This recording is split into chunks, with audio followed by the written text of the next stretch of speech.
मुजम्मती बयान देना उसका काम नहीं है। क्या करता है ये, अब तक इसने क्या किया है? तो फरमाया फिर इनके खिलाफ भी जिहाद फर्ज हो जाएगा। मैंने जेल में ये फतवा लिखा था, किसके साथ उसके ताल्लुकात हैं, वो फौरन एक्शन लें और जबरदस्त एक्शन लें और धमकी अमेज एक्शन लें। जरा होश करे, अब जागे, ख्वाबे गफलत से जागे, आंखें जो है अपनी खोले, बेदार हो। अस्सलाम वालेकुम रहमतुल्लाहि व बरकातुहू। नाज़रीन किराम, आज मैं आपके लिए दो बड़ी मालूमात लेकर हाजिर हुआ हूँ। एक तो 3 जनवरी को जो बहुत बड़ा ग्रैंड ऑपरेशन हुआ, उसके अंदर क्या कुछ हुआ उसका ख़ुलासा आपके सामने रखना है। तहरीक रिहाई गाज़ी मलिक मुमताज़ हुसैन क़ादरी शहीद रहमतुल्लाह ताला अलैह, और फिर उसके बाद तहरीक लब्बैक या रसूल अल्लाह जो बनी। अब ये कैसे बनी? अब चूँकि तारीख़ को मसख़ किया जा रहा है और जो कुछ हक़ाइक़ थे उनको पसे पुश्त डालकर कुछ और कुतुब के अंदर तहरीर किया जा रहा है। इस हवाले से वो हम आइंदा वीडियो जो अपलोड करेंगे उसके अंदर ये तफसील बयान करेंगे, वो आपने लाजमी देखनी है।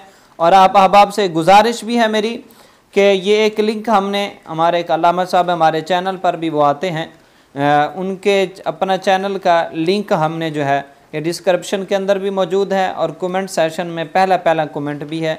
आप अहबाब से गुजारिश है कि उनके चैनल को ज़रूर सब्सक्राइब करें। वो बहुत ही अच्छी गुफ्तगू फरमाते हैं, बहुत ही उम्दा गुफ्तगू फरमाते हैं। आपको इंशाल्लाह उससे बहुत ज़्यादा फ़वायद हासिल होंगे। उनके चैनल को ज़रूर सब्सक्राइब करें। तो आइए हम 3 जनवरी के ऑपरेशन की तरफ बढ़ते हैं। 3 जनवरी को जो है बहुत बड़ा ऑपरेशन किया गया। लब्बैक या रसूल अल्लाह सल्लल्लाहु अलैहि वसल्लम कॉन्फ्रेंस के उन्वान से ये कॉन्फ्रेंस मुनक़िद की गई, ये प्रोग्राम का इनेकाद किया गया। इसके अंदर हुज़ूर सैफ़ुल इस्लाम वल मुस्लिमीन डॉक्टर मोहम्मद अशरफ आसिफ जलाली साहब ने गुफ्तगू के आगाज़ में एक नज़म पढ़ी, उसका एक शेर मैं आपके सामने रखना चाहता हूँ। आपने उन अशार में से एक शेर ये पढ़ा, फरमाया नहीं मेरे मुखालिफ में सकत के सामने आए, नहीं मेरे मुखालिफ में सकत के सामने आए, सिर्फ शिकवा है उसको मुझसे कामत की दराजी का। फरमाया मेरे जो दुश्मन हैं उन्हें के अंदर ये सकत और पावर और क़ुव्वत नहीं कि वो मेरे सामने आए, मुझसे बात करें। आपने देखा कितने इमाम जलाली ने जो है वो मुनाजरों के चैलेंज किए, लेकिन वो सिवाय गालियों के कुछ ना कर सके। और फिर एक उनका मुफ्ती जिसे उन्होंने फतवा भी लिया था, जब उनको सामने लाने की कोशिश की तो इधर से आया कि जवाब के आ जाओ उसके साथ भी हम तैयार हैं। तो अब वो भी दूर भागने की कोशिश में लगा हुआ है, कहीं छुपने की जो है वो जगह ढूंढ रहा है। तो इस हवाले से आपने कहा, फरमाया मेरे मुखालिफ में सकत नहीं कि वो मेरे सामने आए, तो उन्हें शिकवा क्या है, मेरे मुखालिफ क्यों है, क्यों मेरे खिलाफ बोल रहे हैं? फरमाया इतना बस सबब है उसका कि मेरी दराजी कद जो है ना ये उनसे बर्दाश्त नहीं हो रहा।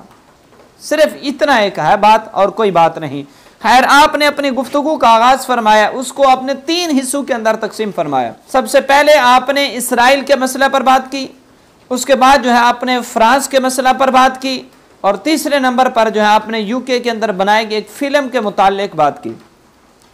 सबसे पहले आपने इसराइल के मुतालिक बात की, जो इसराइल का फितना है, इस पर आपने बात करते हुए फरमाया कि अब ये कोशिश की जा रही है कि इसराइल को जो है ना पूरी दुनिया में फैला दिया जाए, यहाँ तक कि मदीना मुनव्वरा तक उसे फैलाया जाए, और इसको इसराइल के कब्जे में देने की जो है ना वो कोशिशें की जा रही हैं। तो इस वजह से इसराइल के मसले पर बात करना इंतहाई लाजमी है। फरमाया हो सकता है अभी इसके असरात उस अंदाज में सामने ना आए, वरना वक़्त ये साबित करेगा इस कॉन्फ्रेंस की अहमियत को। जिस तरह हमने तहफ़्फ़ुज़ नमूस रिसालत कॉन्फ्रेंस 9 जनवरी को की थी 2011 में, और फिर उसके असरात ये साबित हुए कि फिर पूरे दुनिया के उलमा गाज़ी मलिक मुमताज़ हुसैन क़ादरी शहीद रहमतुल्लाह ताला अलैह के हक़ में उठे और बोले, जो अभी तक सोच विचार में थे कि गाजी कहें न कहें, क्या न कहें। 9 जनवरी से पहले जिन्होंने एक जुमला भी नहीं बोला था, फिर उसके बाद जब उन्होंने हमारे दलाल सुने, फिर वो आए मैदान में और फिर वक़्त ने साबित किया उसकी अहमियत क्यों। तो फरमाया ये कॉन्फ्रेंस की अहमियत भी इंशाल्लाह वक़्त साबित करेगा। फिर आपने इस पर बात करते हुए फरमाया इसराइल का मतलब जो है, इसरा का मतलब है अब्द और इल का मतलब है अल्लाह, और इसका दूसरा मतलब जो है वो सफ़वतुल्लाह भी है, यानी मुख्तारुल्लाह भी है। फरमाया ये इसका मतलब है इसराइल का, और हज़रत याकूब अलैहिस्सलाम का ये लक़ब है। फरमाया और ये जो यहूदी हैं, फरमाया इसराइल में और यहूदियों में बड़ा फ़र्क है, बनी इसराइली और यहूदी, फरमाया बहुत ज़्यादा फ़र्क है। इस पर आपने दलाइल दिए, और दलाइल देते हुए आपने जो साबित किया वो ये किया, फरमाया कि जो बनी इसराइल हैं ये वो उन पर बोला जाता है जिन्होंने हजरत मूसा अलैहिस्सलाम की पैरवी की थी, इत्तिबा की थी, उन पर ईमान लाए थे और ईमान की हालत में इस दुनिया से चल बसे थे। और जो यहूदी हैं वो हैं जिन्होंने पहले तो ईमान लाए और फिर बाद में वो उससे इनकारी हो गए और दीन से उन्होंने बगावत कर दी, या पहले जिन्होंने कुफर कर लिया था, ईमान नहीं लाए थे, या जो ईमान लाए थे तो बाद में उन्होंने कुफर किया, नजरियात जो है उन्होंने अपने तब्दील कर लिए, और जो है मजहब जो हजरत मूसा अलैहिस्सलाम का दीन था उसके अंदर जिन्होंने खराफात पैदा कर दी, कुफर शिर्क के अंदर मुब्तला हो गए, फरमाया उनके लिए यहूदी बोला जाता है। ये सारी इस पर आपने कुरान और हदीस से, कुरान से फकत दलाइल दिए। उसके बाद आपने शेरानी, ये मुल्ला शेरानी जो है, जो इसराइल के दिफा में आजकल बोल रहा है देवबंद का, इसको आपने आड़ो हाथे लिया और इसका खूब आपने ऑपरेशन किया। उसकी वजाहत करते हुए आपने फरमाया कि तूने जो आयत पढ़ी है कि रब ने फरमाया कतबल्लाहु लकुम, अल्लाह पाक ने तो उनके लिए वो जमीन जो है वो उनके लिख दी थी। फरमाया तुझे पता ही नहीं रब ने क्यों लिखी थी? फरमाया वो तो शराइत के साथ थी, जब तक शराइत थी तब तक उनकी, जब शराइत ही नहीं पाई गई तो फिर उनकी जमीन ही नहीं। इस पर भी फिर आपने जो है वो कुरान से दलाइल दिए। फरमाया देखो दूसरे मकाम पर रब फरमा रहे मुहर्रमतुन, कि रब ने उन पर वो जमीन हराम कर दी है, पहले हिलाल की फिर हराम कर दी। फरमाया ये चूंकि शराइत नहीं पाई जा रही थी इस वजह से उन पर जो है फिर वो जमीन जो है वो हराम कर दी गई। और फरमाया आज भी आप देख लें, जब इसराइल के अंदर जब किसी बड़े ओहदे का हलफ लिया जाता है तो उसके अंदर मसीह दज्जाल के वफा का अहद लिया जाता है। और जो है फरमाया ये तो मसीह दज्जाल और दज्जाल के ये जो है ये तो उनके मोर्चे हैं और तुम इसके दिफा में निकले हुए हो। और जहां तक कतबल्लाहु लकुम की बात है तो वो तो शराइत के साथ है, जब शराइत नहीं पाई गई तो बिल्कुल बात ही खत्म हो गई। फरमाया इनकी जो विरासत है, फरमाया वो फकत साले है, उस जमीन के वारिस फकत साले बन सकते हैं। जैसे फिर आपने इस पर भी कुरान से दलाल दे वाला कद कतबना फी ज़बूर मिन बाद ज़िक्र अन्नल अर्द यरिथुहा इबादियस सालिहून। फरमाए साले की शर्त है, और अब भी जो साले हैं फरमाए वही उसके वारिस हैं। और अब इन यहूदियों में से अगर कोई साले बनना चाहता है तो उसे दामन मुस्तफ़ा से वाबस्ता होना पड़ेगा, कलमा इस्लाम पढ़ना पड़ेगा। जब वो इस्लाम में दाखिल हो जाएंगे, दीन के वफादार हो जाएंगे, सालिहीन में शुमार हो जाएंगे, फरमाए वो भी उसके हकदार हैं। फिर इसमें कोई दो राय है ही नहीं। फिर इसके बाद आपने इस पर मजीद बात करते हुए मुफस्सिरीन किराम के अक़वाल पेश किए कि उधर अब फरमाते कतबल्लाहु लकुम, उधर फरमाते मुहर्रमतुन के हराम कर दी गई, उधर फरमाते लिख दी गई। अब इसका मतलब क्या है, इसमें तारुज़ है, ये तत्बीक है, क्या मामलात हैं, इस पर आपने मुकम्मल मुफस्सिरीन किराम से आपने जो है वो आरा और उनके दलाइल आपने इस पर पेश किए। और आपने फरमाया कि ये वही है शराइत के साथ, कि जब तक शराइत थी तो लिखी गई, जब शराइत नहीं पाई गई तो अब उनके लिए है ही नहीं, फिर उन पर हराम कर दी गई जब उन्होंने शराइत पूरी ही नहीं की। फिर आपने इस पर मजीद बात करते हुए आपने फरमाया उस जमीन को जो है वो अर्द मुकद्दसा कहा गया है, और मुकद्दस यानी पाक लोगों की जमीन है। तो ये यहूदी तो पाक ही नहीं, ये तो है पलीत, नजस हैं, काफिर हैं और शिर्क के अकायद हैं इनके, तो ये उसके इस लिहाज से भी उसके हकदार नहीं है, वहां रहने का इन्हें हक ही नहीं है, वो अर्द मुकद्दस और ये पलीद लोग, इनका हक ही नहीं है बिल्कुल। और फिर इस पर आपने मजीद बात करते हुए फरमाया कि आप देखें इन यहूदियों का, इन इसराइलियों का किरदार क्या है, जो तुम उसकी हिमायत में निकल रहे हो और उसके उनके हक में बातें कर रहे हो और कुरान के अंदर तारीफ कर रहे हो। फरमाया उनका किरदार तो देखो, तुम इस्लाम का नाम लेते हो, एक तरफ इस्लाम का अपने आप को आलिम कहते हो, और जो है तुम हिमायत किन की कर रहे हो? फरमाया उन लोगों की, जब भी जहां भी दुनिया में जहां भी मुसलमानों पर जुल्म सितम हो रहा है, जहां भी कोई साजिश होती है इनके खिलाफ, तो उसके पीछे यहूदी लाबी होती है। फरमाया इन लोगों के तुम्हें दर्द उठ रहा है, जरा शर्म हया करो।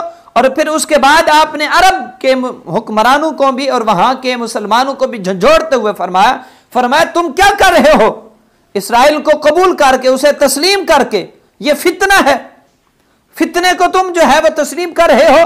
और फरमाया तुम अरबी होकर, मेरे मुस्तफ़ा करीम अलैहिस्सलातु वस्सलाम ने तो इन लोगों को वहां से निकाला था, मेरे आका की यह ख्वाहिश थी यहां से निकाल दिया जाए, और इन्हें निकाल दिया गया वहां से, अरब से। मुस्तफा करीम तो इन्हें अरब से निकाले और तुम इन्हें वापस ले आ रहे हो। फरमाया ये तुम क्या कर रहे हो? उनको जमीरों को भी झंझोड़ा, और इस पर भी आपने दलाल दिए कि मुस्तफा करीम अलैहिस्सलाम तो इन्हें अरब कंट्रीज के करीब तक नहीं आने की इजाजत देते थे, और इन्हें वहां से दूर करने की, इन्हें इनसे उस मुकद्दस सरजमीन को, अरब की सरजमीन को जो है वो पाक करने की हुक्म फरमाते थे प्यारे करीम आका अलैहिस्सलाम। और ये क्या कर रहे हैं? फिर उसके बाद आपने जो है फ्रांस के ऊपर बात करते हुए फरमाया, आपने फरमाया ये गुस्ताखान रसूल, ये फ्रांस मेरे आका की जो है तौहीन करने वाले। फरमाया एक तरफ हमारा हुक्मरान है, रियासत मदीना का नारा लगाता है। आपने इस पर दलाइल दिए कि रियासत मदीना का जो दावेदार हो, जो मुस्लिम हुक्मरान हो, उसका हक क्या बनता है? जुबानी कलामी नहीं। फरमाया उसका हक तो है जिहाद करना, मुजम्मती बयान देना उसका काम नहीं है। फरमाया मुजम्मती बयान देना, उसके खिलाफ बात करना, फरमाया वो हमारा काम है, उलमा का काम है, अवाम का काम है, हुक्मरान का काम ये नहीं है। आपने फरमाया हुक्मरान का काम वो है जो सलाहुद्दीन अयूबी ने किया था। फरमाया ये हुक्मरान का काम है कि उनके खिलाफ ऐलान जंग कर दे, ऐलान जिहाद कर दे। फरमाया इन्हें यह तौफीक नहीं हुई। फिर अवाम अहले सुन्नत ने और उशाकान मुस्तफ़ा ने इनकी तवज्जो दिलाई, तो फिर सिर्फ मुजम्मती बयान, और कहा कि मैं करता हूं। क्या करता है ये? अब तक इसने क्या किया है? फरमाया और कुछ नहीं, तो उनसे फौरन बाइकाट करना चाहिए था। ये 3 महीने का वक्त इस लेने का क्या मकसद था इनका? और अभी तक इन्होंने कुछ भी नहीं किया। क्यों नहीं किया? आपने फरमाया कि कम से कम ये दर्जा है इनका कि उससे मुकम्मल बाइकाट करें, हर जिहद से बाइकाट करें उनके साथ। फरमाया ये इनका फर्ज है। और फिर आपने फरमाया अगर ये लोग, अगर ये हुक्मरान ये काम भी नहीं करते, तो फरमाया फिर इनके खिलाफ भी जिहाद फर्ज हो जाएगा। फरमाया फ्रांस के खिलाफ तो जिहाद फर्ज ही है। मैंने जेल में ये फतवा लिखा था, और वहां से बाहर आने के बाद सबसे पहली बात ही मैंने यही की कि फ्रांस के खिलाफ जिहाद फर्ज हो चुका है, और वो जो सदर है मलऊन, उसका सर तन से जुदा करना ये वाजिब हो चुका है, फर्ज हो चुका है मुसलमानों पर। और मैंने ये फतवा दिया था, और आज ये भी कह रहा हूं, अगर ये हुक्मरान बाइकाट भी नहीं करते, इसी तरह खामोश रहते हैं, तो फिर इनके खिलाफ जिहाद भी फर्ज हो चुका है। फिर उसके बाद आपने गुस्ताखाना फिल्म पर बात करते हुए फरमाया, आपने फरमाया जो यूके के अंदर फिल्म बनाई गई है सैयदा तैयबा ताहिरा सैयदा फातिमा ज़हरा रज़ियल्लाहु ताला अन्हा के मुताल्लिक, फरमाया गुस्ताखियों पर मबनी वो फिल्म है जिसका नाम जो है अरबी के अंदर सैयदतुल जन्नत, उर्दू के अंदर खातून जन्नत, और इंग्लिश के अंदर जो है द लेडी ऑफ हेवन के नाम से ये फिल्म बनाई गई। हमने फरमाया गुस्ताखियों का पुलंदा है, मुकम्मल गुस्ताखियों पर मबनी है। खुद सैयदा पाक की गुस्ताखी, शेखैन करीमैन की गुस्ताखी, प्यारे करीम आका अलैहिस्सलातु वस्सलाम की गुस्ताखी की गई है। अब मैंने फरमाया कि हमें वो अंदाज अपनाना चाहिए था मुस्लिम हुक्मरानों को जो हुक्मरान सुल्तान अब्दुल हमीद सानी का था। जब इसी फ्रांस ने एक ड्रामा बनाया था और उसे लॉन्च करने की बात की थी, जो एक्शन उसका था, फरमाया इनका हक तो यह बनता था, लेकिन अफसोस कि हमारे हुक्मरान अभी तक खामोश हैं।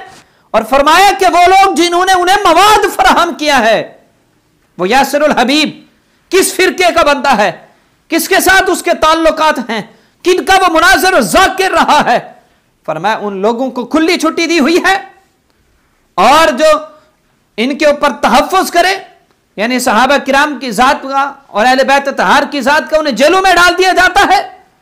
फरमाई हुक्मरान होश के नाखुन लें और उस फिल्म के खिलाफ एक्शन लें। तमाम उम्मत मुस्लिमा के हुक्मरान, बिलखुसूस पाकिस्तान के हुक्मरान, फरमाया इस पर खूब फौरन एक्शन लें और जबरदस्त एक्शन लें और धमकी अमेज एक्शन लें। दुनिया को कहें, यूके को कहें, फिल्म बंद करो वरना हम ऐलान जंग करते हैं। फरमाया फिर ही बात होगी, वरना ऐसे बात नहीं बनती। फरमाया ये अंदाज अपना है, ये गुस्ताखियों पर मबनी, और पाकिस्तान के अंदर ऐसे लोग जो उनके सहूलतकार हैं, और ये यासिर हबीब जिस फिरके का बंदा है, फरमाया उन पर पाबंदी लगाई जाए, उनका नोटिस लिया जाए। फरमाया हमने गुजरावाला में 2009 के अंदर, गुजर खान के अंदर, बल्कि फरमाया 2009 के अंदर हमने इनकी सरकोबी की थी, और फिर हमारे खिलाफ भी FIR हुई उस वक्त भी। जिन्होंने वो कॉन्फ्रेंस सुनी उनके खिलाफ एफआईआर हुई, जिन्होंने सीडीज तकसीम की उनके खिलाफ, जिन्होंने पंफलेट उसके लिए छापे उनके खिलाफ एफआईआर हुई। फरमाया अगर उस वक्त ये ना होता, हुक्मरान उस वक्त एक्शन लेते, जो कुछ इस फिल्म के अंदर किया गया वही कुछ जो है ना उस वक्त वहां पर किया गया था, तो तब हमने वो कॉन्फ्रेंस की थी। फरमाया कि उस वक्त हुक्मरान हमारे खिलाफ, और आज फिर उसका जो है ये नतीजा निकला है कि अब फिल्में बन गई हैं उसके ऊपर, और ये लोग जो कह रहे हैं कि हमारा उससे कोई ताल्लुक नहीं उसके फिरके के। आपने फरमाया कि ये जरा अपना हिस्ट्री तो उठाएं, हुक्मरान जरा इनकी हिस्ट्री तो देखें, रोज़ो शब जो है इनके कैसे गुजरते हैं, इन्हीं शाखन करीमान पर जो है वो तानाजनी करते हुए माजल्ला। हमने फरमाया इन पर पाबंदी लगाए, हुकूमत होश के नाखुन ले, और आपने फरमाया कि अवाम अहले सुन्नत भी अब जरा होश करे, अब जागे, ख्वाब गफलत से जागे, आंखें जो है अपनी खोले, बेदार हो। अब इस मुस्लिम स्टेट पाकिस्तान को जो है खुदा ना खास्ता कहीं दूसरी स्टेट ना बना दिया जाए, नवाफिज की स्टेट ना बना दिया जाए। फरमाया कि अब अवाम को जागने की जरूरत है। तो ये उसके अंदर बयान किया गया था इस सारी कॉन्फ्रेंस के अंदर, जिसका खुलासा मैंने आपके सामने रखा।